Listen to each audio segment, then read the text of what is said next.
All right, Exodus 24, let's call this one confirmed. Why? Because in one sense, we are going to see the people of Israel confirming their commitment to do the things that God is asking and commanding them to do. But on the other hand, we're going to see God again confirm his relationship with Moses as his servant, pretty much beginning from verse 1 of chapter 24, where it reads, "Then he said to Moses, 'Come up to the Lord, you and Aaron, Nadab and Abihu, and 70 of the elders of Israel, and worship from afar.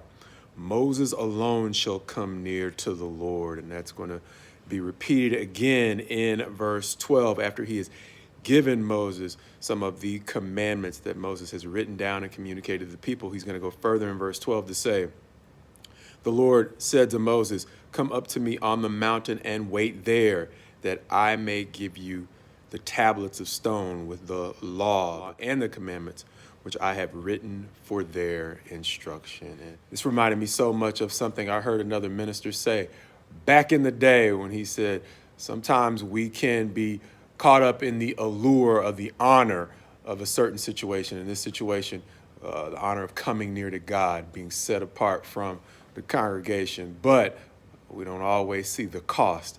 See, because the following verses are going to show us what it's costing Moses to draw near to God. As he is called to wait, we're going to see verse 15 where it reads, "Then Moses went up on the mountain, and the cloud covered the mountain. The glory of the Lord dwelt on Mount Sinai, and the cloud covered it 6 days. And on the seventh day, he called Moses out of the midst of the crowd." See, so Moses had to wait there for 6 days. As far as the text goes, not necessarily knowing what he was supposed to do during that 6 days. And even worse, let's read for how long he had to stay in total. And then we're going to turn to Deuteronomy to see what his time on the mountain was like. Because in verse 18, it's going to read, "Moses entered the cloud and went up on the mountain, and Moses was on the mountain for 40 days and 40 nights. But Deuteronomy is going to tell us a little bit more about what his time on the mountain was actually like as he is recounting it to the people toward the end of his ministry.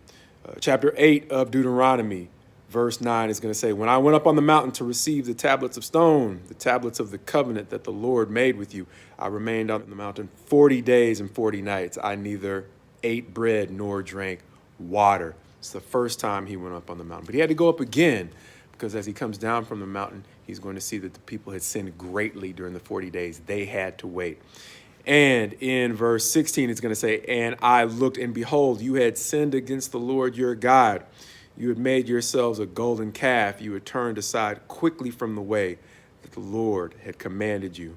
So I took the 2 tablets and threw them out of my 2 hands and broke them before your eyes. Then I lay prostrate before the Lord as before. 40 days and 40 nights. I neither ate bread nor drank water." Oh, the cost of drawing near to the Lord is not something we always can appreciate. Why? Because on the front end, it was obvious that Moses was being distinguished. But it's not until the end of his time, as he is about to essentially prepare them for his death, that he is letting them know what those 40 days on the mountain were actually like. Likewise, he didn't have to fast another 40 days to intercede on their behalf. God had actually said he was willing to start over with Moses, but Moses, on their behalf, not on his own, fasted another 40 days for the lives of the people. And so I heard that preacher say, as we said before, we can often covet the esteem of another person without fully understanding their struggle. And so understand it wasn't until the end that they understood his struggle. But in the meantime, Moses dealt with much grief, not fully telling the people all it cost to draw near to God. And so each one of us has a cross to bear. That is what Christ says. But we rarely have deep insight into the full weight of someone else's cross. And so my prayer for you is my prayer for me, that we each individually, as I got a chance to talk about with the young man today, appreciate our own lane and the struggles it takes to move forward in that lane, and understanding how much we're struggling. If we are in partnership with people who are genuinely seeking Christ, they're struggling too. And so God willing, may we be encouragements to one another as we each endure the struggles of running in our own lane.